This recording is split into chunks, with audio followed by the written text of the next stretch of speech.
नमस्कार दोस्तों, राज एकेडमी में आपका बहुत बहुत स्वागत है। आज आप इस चैनल के माध्यम से मेंसुरेशन में जो कोण के सवाल होते हैं, शंकु जिन्हें कहते हैं, उससे रिलेटेड सवालों को आसानी से हल करना सीखेंगे। उससे पहले हम कुछ सीजीएल के एग्ज़ाम के बारे में चर्चा कर लेते हैं। जैसे कि आज एसएससी सीजीएल का टायर 1 का जो एग्ज़ाम था, लास्ट डेट था। इसके बाद अब देखता हूँ कि सारे चैनल आपको नए नए ट्रिक्स और तरीके के बारे में बताने की कोशिश कर रहे हैं कि आप ये तरीका अपना लो तो आपका मेंस अच्छा होगा, आप ये तरीका अपना लो तो अच्छा होगा। हर कोई अपनी ओर लुभाने की कोशिश कर रहा है और उनको अपने हिसाब से करनी भी चाहिए। बट एक स्टूडेंट को क्या करना चाहिए कि उसे अपना समय सोशल मीडिया पर या यूट्यूब पर ना बर्बाद करके किताबों से अभ्यास करना चाहिए। हाँ, जहाँ आपको डाउट होता है, जहाँ आपको किसी टीचर की आवश्यकता है, ऐसी सिचुएशन में आप यूट्यूब का सहारा ले सकते हैं। और जिस भी यूट्यूब चैनल से आपको बेहतर कंटेंट मिल जाए उसके अपने नोट्स बना लेने हैं और दोबारा उस पर अपना समय नहीं बर्बाद करना है। एक बार में जो चीज़ आप सीख गए उसका अभ्यास बराबर जारी रखना है। चूँकि अब एग्ज़ाम कंप्यूटर बेस्ड हैं तो आपको प्रैक्टिस भी कंप्यूटर पर करना है। जितनी ज़्यादा आप प्रैक्टिस करेंगे उतना ही अच्छा आपका एग्ज़ाम होने वाला है। जैसे कि अब जो पैटर्न है उसमें मैथ के 30 क्वेश्चन और रीजनिंग के 30 क्वेश्चन आएंगे और 1 घंटे का समय होगा। अब आप सोचिए कि 60 मिनट में 60 क्वेश्चन हैं तो 1 मिनट में एक क्वेश्चन को करने का लगभग रहेगा। तो 1 मिनट में आपको कोई बहुत बड़ा क्वेश्चन तो दे नहीं सकती एसएससी। आपको ऐसा क्वेश्चन देगी जो खुद 1 मिनट में या 40 सेकंड में वो हल कर सकें। तो उसी लेवल के सवाल होंगे, बस उनमें थोड़ा लॉजिकली करना होगा। ज़्यादातर क्वेश्चन में क्या होगा, जैसा कि प्री में हुआ, या तो 1-2 क्वेश्चन गलत होंगे और या तो 3 से 4 क्वेश्चन लेंदी होंगे। जिन्होंने उन्हें स्किप करना सीख लिया उनका पेपर बहुत अच्छा होने वाला है। अभी से आप अभ्यास ये करिए कि जब भी आप प्रैक्टिस पेपर लगाएं तो कोशिश करिए कि उन क्वेश्चनों को छोड़ दें जिनमें आपको ज़्यादा टाइम लग रहा हो। आप ऐसे क्वेश्चनों को ज़रूर छोड़ दें जो ज़्यादा कैलकुलेटिव हों या जिनमें ज़्यादा थोड़ा टाइम लग रहा हो। सबसे पहले आपका टारगेट ये होना चाहिए कि हम लास्ट तक पूरे के पूरे क्वेश्चन देख पाएँ। एक बार आप लास्ट तक सारे क्वेश्चन अटेंड कर लेते हैं, देन उसके बाद जब आपके पास टाइम बचता है तो वो कूल पीरियड होता है। बहुत आप क्या कर सकते हैं, सावधानी पूर्वक फिर आराम से सवाल लगाएंगे तो हो सकता है 2-4 क्वेश्चन आपके और अच्छे हो जाएं। इसके बाद क्या होगा कि जो सेकेंड 1 आवर आपको मिलेगा उसमें इंग्लिश के 45 हैं और जीके के 25 क्वेश्चन हैं। तो इसमें टोटल 70 क्वेश्चन है, 3 नंबर का एक, तो इसका जो है 210 नंबर का है और वो 60 क्वेश्चन है 3 नंबर के, तो 180 का है। तो इस तरह से टोटल 390 का आपका स्कोरिंग है। इसमें कंप्यूटर का जो एग्ज़ाम होगा तो कंप्यूटर के एग्ज़ाम के जो नंबर है वो नहीं जुड़ने वाले हैं मेंस में, तो सिर्फ और सिर्फ इन्हीं दोनों का जुड़ेगा। अभी से अभ्यास चालू कर दीजिए। इंग्लिश में ज़्यादातर अंडरस्टैंडिंग बिठाने की कोशिश करिए कि पैसेज पढ़िए, पैसेज के आंसर करिए, PQRS करिए, फिल इन द ब्लैंक्स करिए। सिनोनिम्स एंटोनिम्स का जो आप रटने का प्रयास बंद कर दीजिए, उससे कुछ नहीं होने वाला। उसमें 1 या 2 से ज़्यादा नहीं आएगा। 45 क्वेश्चन में आपको कितने एंटोनिम्स सिनोनिम्स दे सकता है? 2 से 4 दे सकता है। बाकी पे अगर आपका फोकस ज़्यादा रहेगा तो आप ज़्यादा अच्छा पेपर कर पाएंगे। तो इसी के साथ अब इस चर्चा को समाप्त करते हैं और क्लास को शुरू करते हैं। चलते हैं अगली क्लास कोण की शुरू करते हैं और मैं कोशिश करूंगा मेन से पहले मैथ का पूरा सिलेबस कंप्लीट हो जाए। यहाँ पर जैसे शंकु क्या होता है और उसके फार्मूले किस तरह से बने हैं, इसके बारे में पहले थोड़ा चर्चा करेंगे। तो यहाँ पर मैंने शंकु के आयतन का फार्मूला किस तरह से ड्राइव करना है उसके बारे में बताया है। जैसे शंकु है, आपको उसमें क्या करना है, ये तो उसका बेस का एरिया हो गया, ए मान लेते हैं, और यहाँ पर बीच में कोई एक कट लगाते हैं और यहाँ से ये जो छोटा शंकु बनेगा इसका एरिया जो होगा वो मान लेते हैं स्मॉल ए है। ठीक है, इसकी हाइट ई है और इसकी हाइट एच है। तो इस तरह से ये एक त्रिभुज बनेगा PLM। तो जब इस त्रिभुज को हम देखेंगे तो इसमें जो त्रिभुज की प्रॉपर्टी लगाएंगे तो ये जो भुजा है बटे संपूर्ण भुजा और ये भुजा बटे संपूर्ण भुजा, ये क्या होता है, त्रिभुज की प्रॉपर्टी होती है। ठीक है, इस प्रॉपर्टी को लगाएंगे और यहाँ पर क्या होता है, ये स्क्वायर होता है। ठीक है। भुजा का स्क्वायर और इस पूरी भुजा का स्क्वायर इज इक्वल टू क्या होगा, क्षेत्रफल, इसका क्षेत्रफल बटे ये पूरे का क्षेत्रफल। तो वो यहाँ पर ये फार्मूला त्रिभुज की प्रॉपर्टी का लगाया हुआ है। यहाँ पर फिर क्या है, उसके बाद इसको सॉल्व किया है तो उसमें e की वैल्यू और इसके बाद e प्लस एच की वैल्यू निकाली है।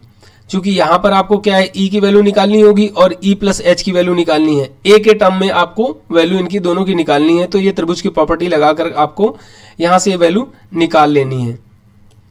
इसके बाद क्या करना है कि इस वैल्यू को आपको पुट कर देना है कहाँ पर, द्वितीय आकृति का आयतन में। तो द्वितीय आकृति जो मैंने यहाँ बनाई है ये, इसमें क्या करना है, अब हमें इस फ्रस्टम का अगर आयतन निकालना है, ये जो बाल्टी बना है इसका आयतन निकालना है, तो क्या करना होगा आपको, संपूर्ण ये जो शंकु दे रखा है इसका आयतन से हम अगर इस छोटा आयतन को घटा दें इतना, तो हमारा इसका आयतन आ जाएगा।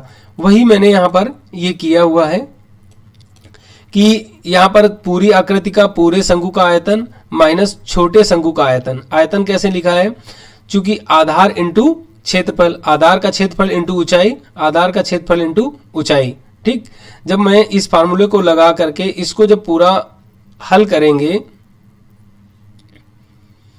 तो इस तरह से आपको a plus under root a into capital A और यहाँ पर h हो जाएगा। तो इससे आपको क्या मिला कि फ्रस्टम, ये जो बाल्टी का आयतन है उसका मतलब क्या होता है कि बेस का एरिया, ऊपर वाले बेस का एरिया, नीचे वाले बेस का एरिया प्लस दोनों के एरिया का गुणनफल का वर्गमूल इंटू ऊंचाई होता है। तो इस तरह से आपको ये फ्रस्टम के आयतन का फार्मूला यहाँ पर मिल गया। फिर अगर हम मान लेते हैं कि ये कोई एक बेलन है, ठीक है, तो बेलन के लिए क्या होगा, ऊपर नीचे का दोनों का जो उसका बेस है वो बराबर हो जाएगा। ये बेस और ये बेस बराबर हो जाएगा तो दोनों का एरिया भी बराबर हो जाएगा। तो जब हम एरिया बराबर करते हैं तो 3AH हो जाता है, बेस इंटू हाइट। बट बेलन का आयतन होता है 1/3 पाई आर स्क्वायर एच।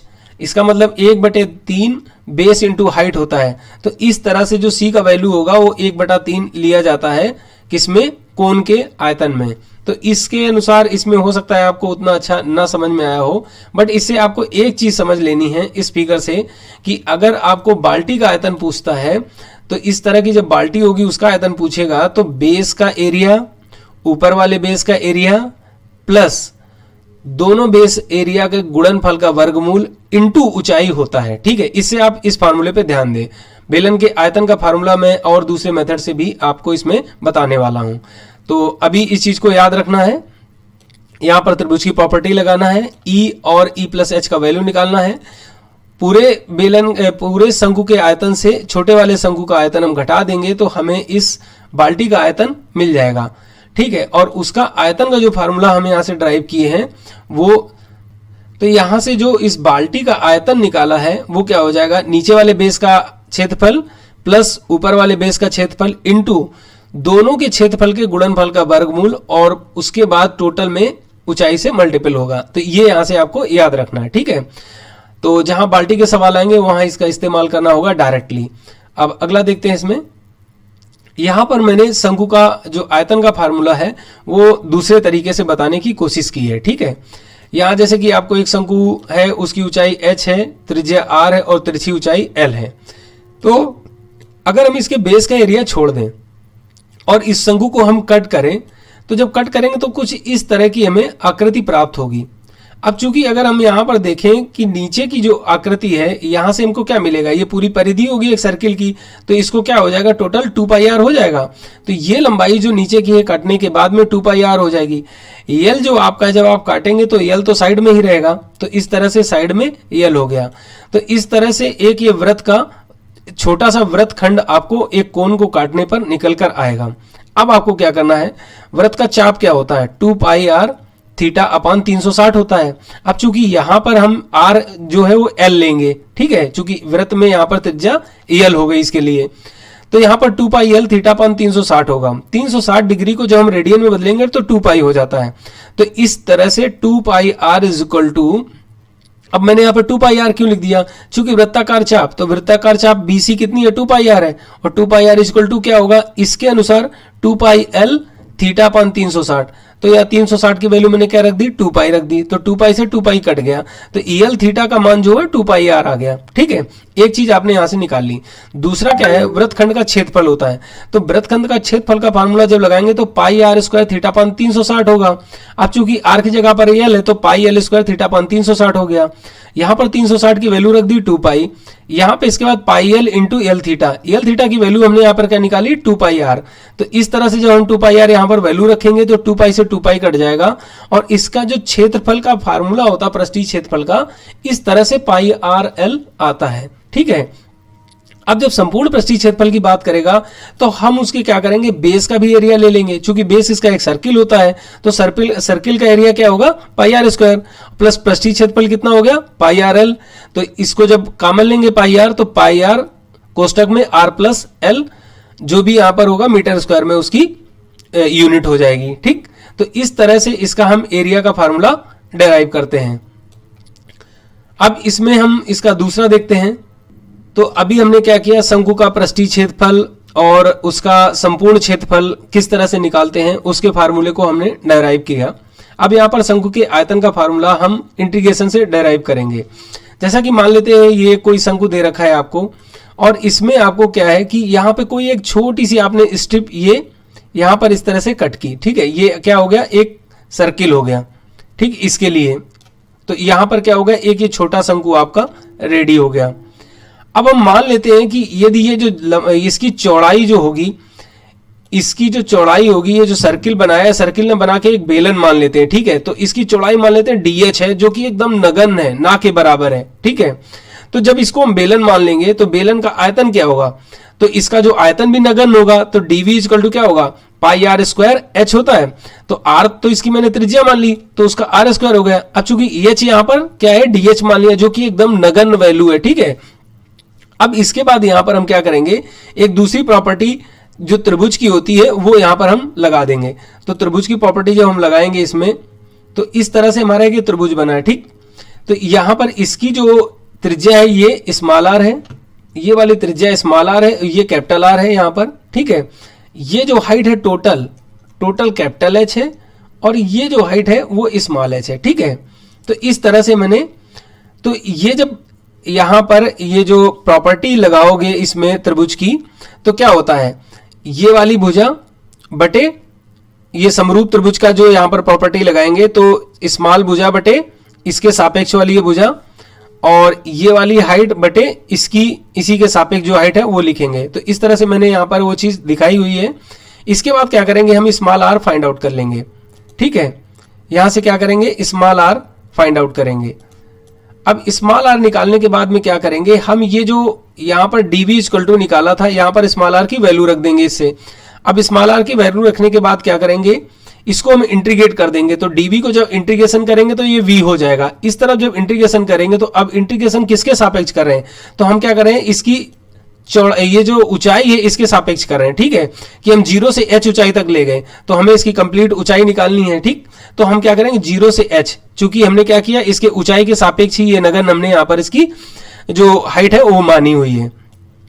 अब यहां पर क्या करेंगे कि जब 0 to h इसकी लिमिट लगा के पाई, और इसका कैपिटल आर स्मॉल एच अपान एच स्क्वायर डी एच जो यहाँ पर सारी वैल्यू रखी, तो इसके पास देखेंगे यहाँ पे स्मॉल एच है, तो इसमें क्या होगा, इंटीग्रेशन स्मॉल एच का होगा, बाकी क्या होंगे, ये सब कांस्टेंट होंगे। तो कांस्टेंट वैल्यू को मैंने क्या किया, पूरा का पूरा बाहर कर लिया। अब 0 से एच स्क्वायर डी एच हुआ, तो इंटीग्रेशन जब करेंगे तो क्या होता है, एक ये बढ़ जाता है और जो पावर होती है वो बटे में आ जाती है, ये इंटीग्रेशन होता है। उसके बाद क्या होता है, लिमिट जो है वो हम जो लोअर लिमिट होता है नीचे लिखते हैं, जो अपर लिमिट होता है ऊपर लिखते हैं, फिर अपर लिमिट को यहां पुट करके माइनस लोअर लिमिट पुट करते हैं। तो ये इंटीग्रेशन का फार्मूला होता है। ठीक है, तो pi r square upon h square, यहां पर हमने क्या किया, कैपिटल एच यहां पर वैल्यू रख दी, और यहां पर वैल्यू रखी तो 0.3, तो ये तो 0 हो जाएगा। इस तरह से यहां पर क्या आ जाएगा, pi r square h cube upon 3 है, और यहाँ एच स्क्वायर है, तो इससे क्या होगा, ये कट जाएगा, तो 1/3 पाई आर स्क्वायर एच आ जाएगा। तो यहां पर इस तरह से इसका आयतन में 1/3 पाई आर स्क्वायर एच आता है। बहुत सी किताबों में बहुत जगह आपको यह भी बताया जाता होगा कि बेलन का जो आयतन होता है, ठीक, अगर हम इसके एक बिंदु से यहां से जो इस तरह से अगर हम ड्रा करें एक शंकु, तो ये जो शंकु होता है इसको 3 भागों बराबर भागों में बांटता है, और चूंकि बेलन का आयतन पाई आर स्क्वायर एच होता है इसीलिए हम इसको 1/3 पाई आर स्क्वायर एच भी कहते हैं।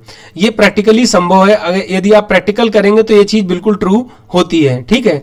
बट डेरिवेशन में ये थोड़ा उतना आसान नहीं है जितना कि आपको इंटीग्रेशन से आप इसको कर सकते हैं।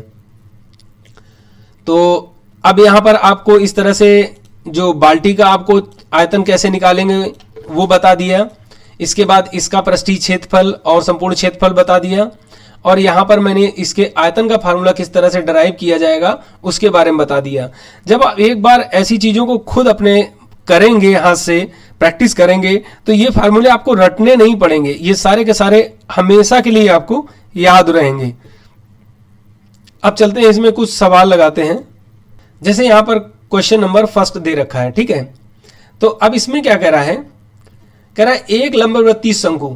यहां पर शंकु आपको दो तरह के दिए होंगे, एक ऑब्लिक होता है जिसमें क्या होता है, एक तो होता है शंकु जो आपको नॉर्मली, अगर आपको बोला नहीं जाएगा तो आप यही समझ जाइएगा कि ये लंबवृत्तीय जो है शंकु आपको मिलेगा। यहां पर ये 90 डिग्री का कोण होता है, ठीक है। और एक शंकु इस तरह से बनता है। अगर ऐसा शंकु बना है देन क्या करना है आपको, ये तो इसके परपेंडिकुलर तो है नहीं, तो आपको क्या करना है, इस तरह से इसमें ड्रा कर लेना है, और ये जो दूरी वो डी हो जाएगी, ये यहां पर आर हो जाएगी। अब इसको 90 डिग्री बनाने के लिए क्या करेंगे, हम इसको यहां पर पूरा कंप्लीट आगे तरफ बढ़ाएंगे, ये तिरछी ऊंचाई हो जाएगी, ये कैपिटल एच हो जाएगी, ये 2r और प्लस डी हो जाएगी। तो अब अगर हमें यल निकालना है तो क्या हो जाएगा, L square equal to 2r plus D का होल स्क्वायर और प्लस एच का होल स्क्वायर।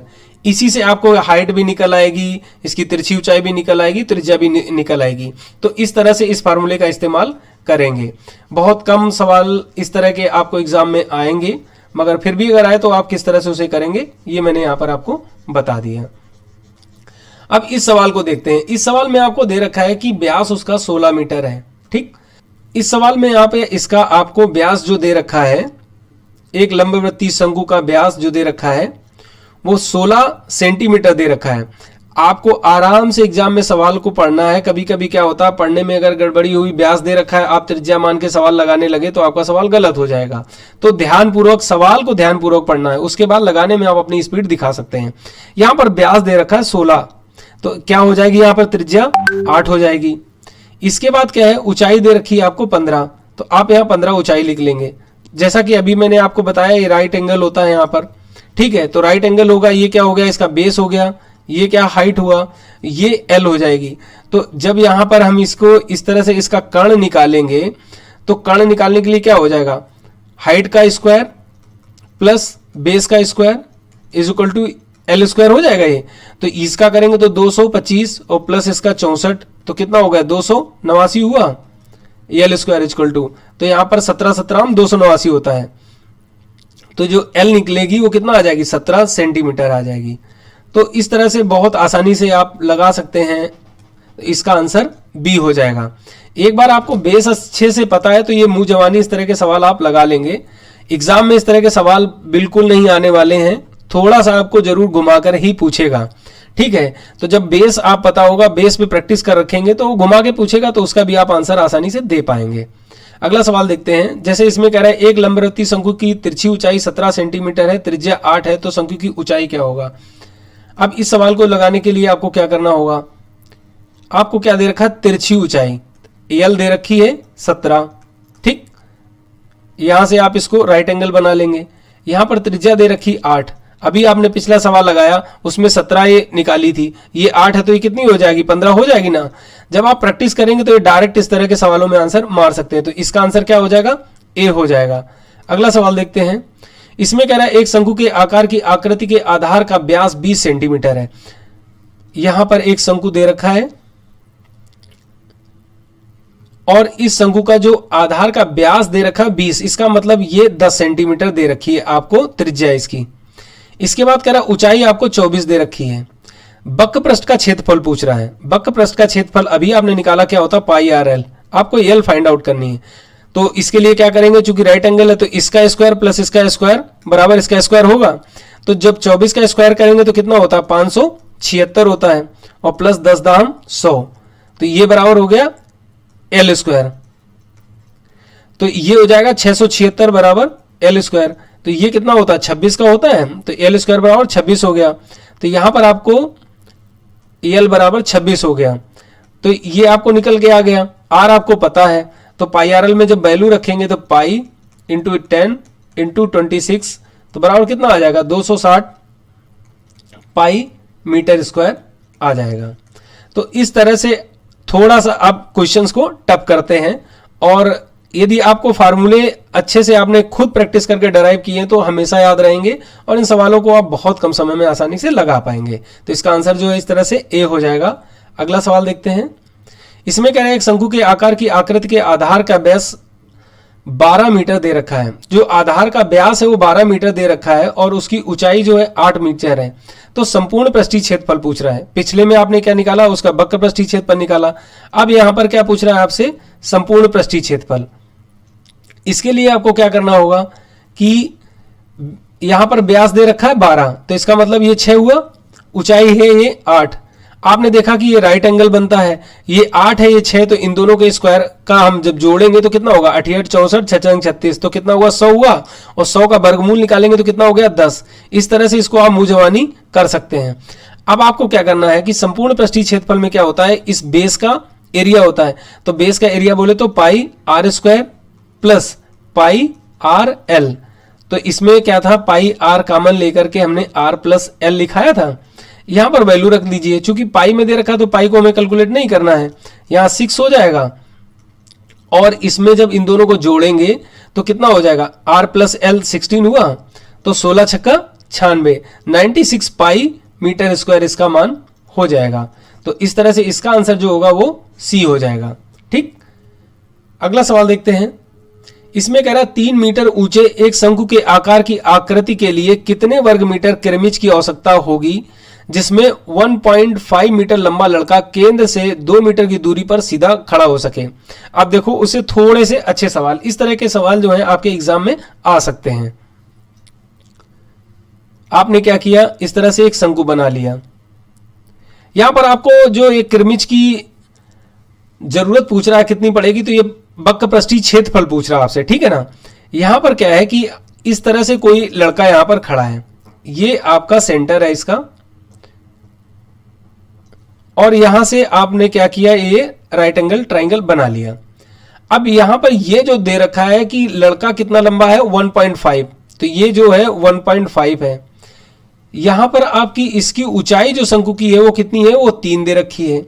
इसके बाद करा है ये 2 मीटर दूरी पर है केंद्र से, तो ये हम दूरी कितनी मान लेते हैं, ये x मान लेते हैं। ठीक, अब जब हम इसको एक त्रिभुज बनाएं तो त्रिभुज देखो किस तरह का बनेगा, इस तरह का ये त्रिभुज बन रहा है। ठीक है, ये है 1.5, ये है 3, ये है 2 और ये है x। अब इसमें त्रिभुज की प्रॉपर्टी लगाएंगे तो ये वाली भुजा बटे ये वाली भुजा हो जाएगी, ये वाली भुजा बटे ये टोटल भुजा हो जाएगी। इसका मतलब क्या हुआ, 1.5/3 इज इक्वल टू क्या हो जाएगा, x/x + 2 हो जाएगा। जब इसको काटेंगे तो क्या हो जाएगा, 1/2 हो जाएगा। तो इसका मतलब क्या हुआ, 2x = x + 2, तो x = 2 आया। अब यहां से आपने क्या निकाल लिया कि x = 2 आ गया। इसका मतलब क्या हो गया कि r जो है x और +2 ये, तो r जो है आपकी वो 4 हो गई। टोटल कितनी हो गई r, यहां पर r 4 हो गई। अब आपको क्या पता चला कि इसकी हाइट 3 है और बेस 4 है। इसका मतलब क्या हुआ, राइट एंगल ट्राइंगल में हम इन दोनों का वर्ग करके जोड़ के उसका वर्गमूल निकालेंगे, तो 3 × 9 4 × 16, तो 25 25 का वर्गमूल कितना होता है, 5 होता है। तो इस तरह से हमें क्या हुआ, तिरछी ऊंचाई पता चल गई। और यहां पर पूछ कर रहा है उसका वक्र पृष्ठीय क्षेत्रफल पूछ रहा है, तो क्या लगा देंगे यहां पर, पाई आर एल लगा देंगे। तो यहां पर क्या हो जाएगा, चूंकि पाई सब में दे रखा है तो पाई को कैलकुलेट नहीं करेंगे, तो 4 × 5 हो जाएगा। तो इस तरह से कितना आ जाएगा, 20 पाई मीटर स्क्वायर। तो यदि आपको प्रॉपर्टी त्रिभुज की पता है और इस तरह का भी सवाल है तो आप बहुत आसानी से उसका उत्तर लगा सकते हैं। ठीक, अगला सवाल देखते हैं। क्वेश्चन नंबर 6 में कह रहा है एक शंकु के आकार की आकृति का आधार 154 वर्ग मीटर है।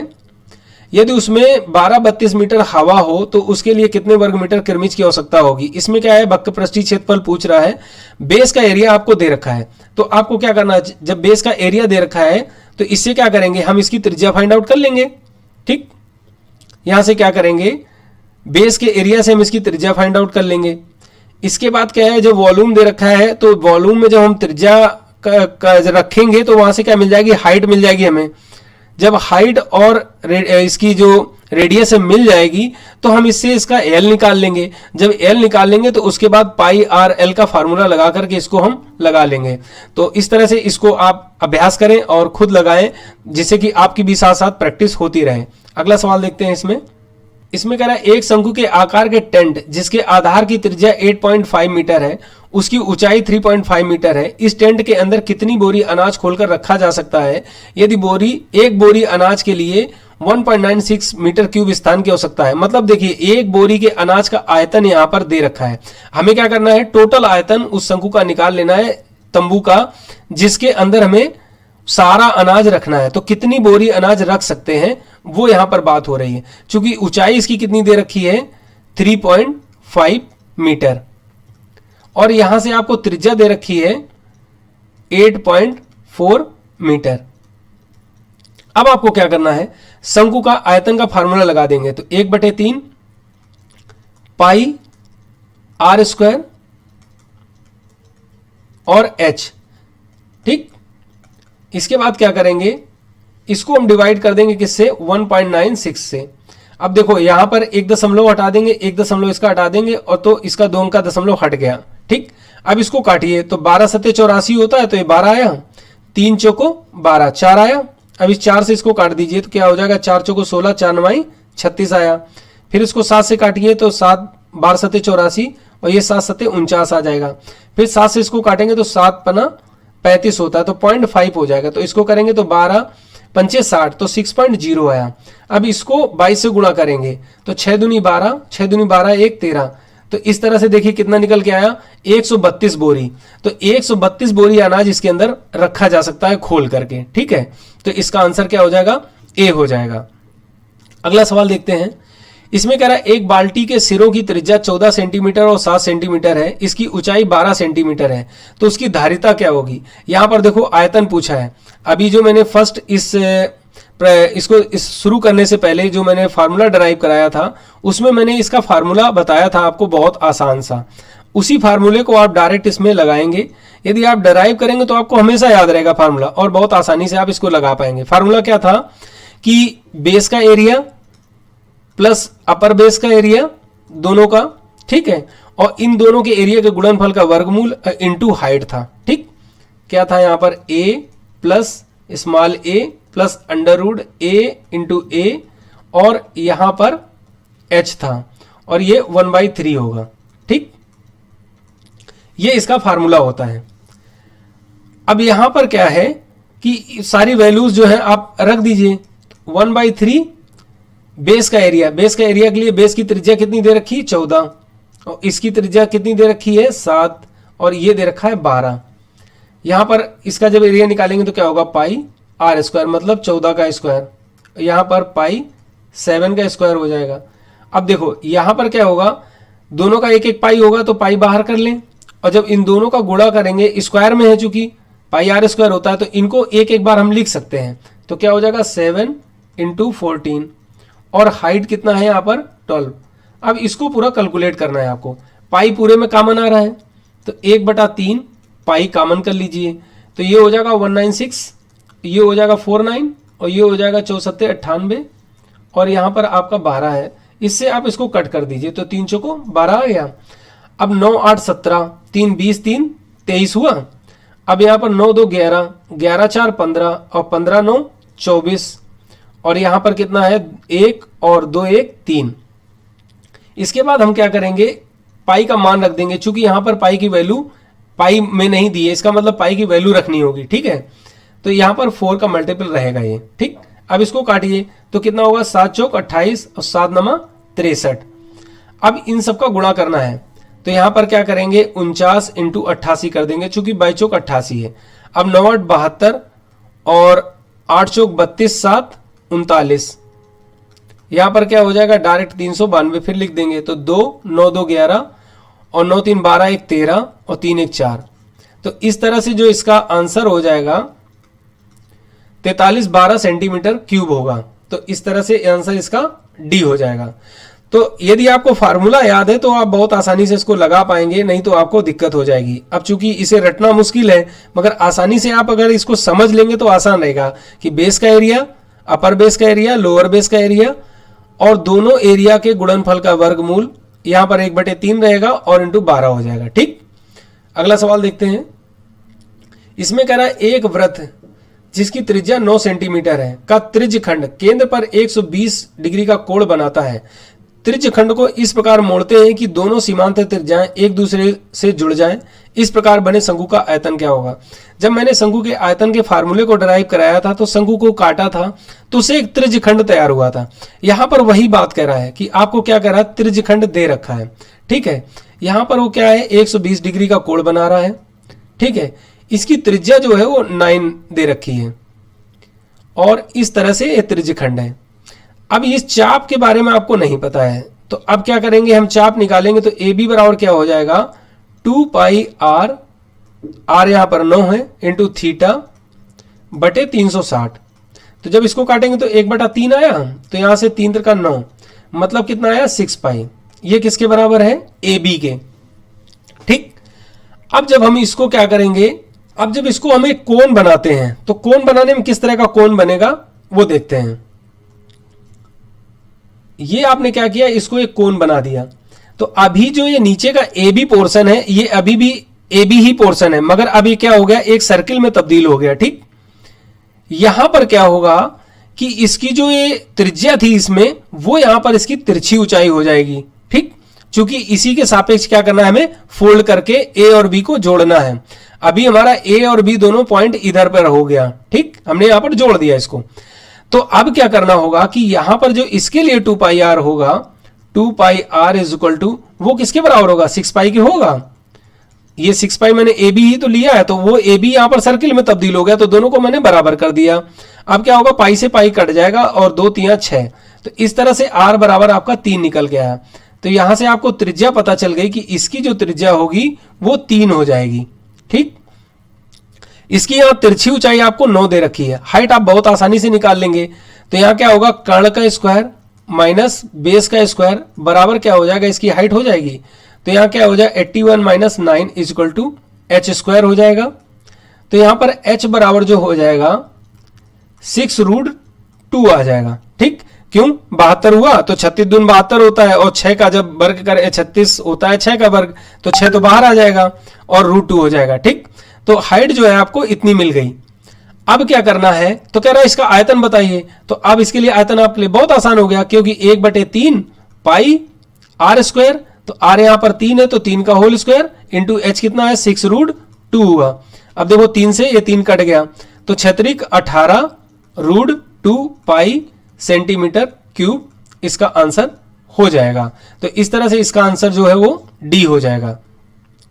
आसान से सवाल होते हैं, बस आपको बेसिक अच्छे से पता होना चाहिए। ठीक, अगला सवाल देखते हैं। इसमें कह रहा है किसी शंकु की ऊंचाई और आधार का अर्ध व्यास दोनों को 100% बढ़ा दिया जाता है, तो इस प्रकार जो नया शंकु बनेगा उसका आयतन मूल शंकु के आयतन का कितना गुना होगा। जब भी परसेंटेज का सवाल आए आपको बस एक ही चीज याद रखना है कि सब कुछ 100 मान लेना है, आपको सवाल बहुत आसान लगने लगेगा। ठीक, अभी यहां पर क्या है कि आयतन की बात कर रहा है, तो जब आयतन की बात करेगा तो हमें हाइट की जरूरत पड़ेगी और यहां पर त्रिज्या की जरूरत पड़ेगी। ठीक, दोनों को मैंने क्या किया, 100 मान लिया।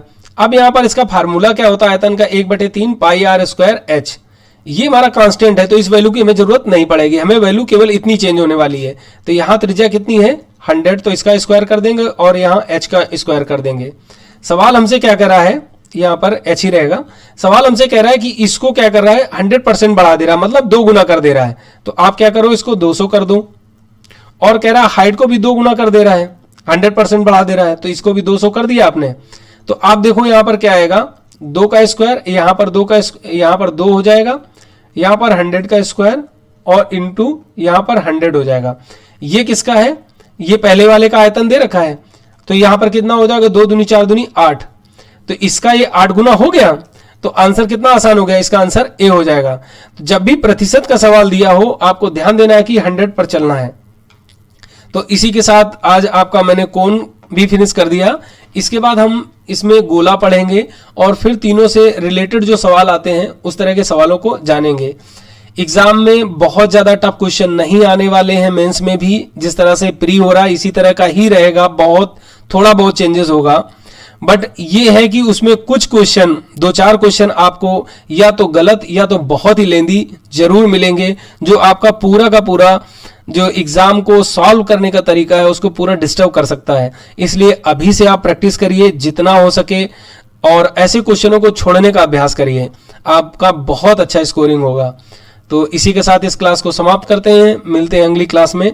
Thank you.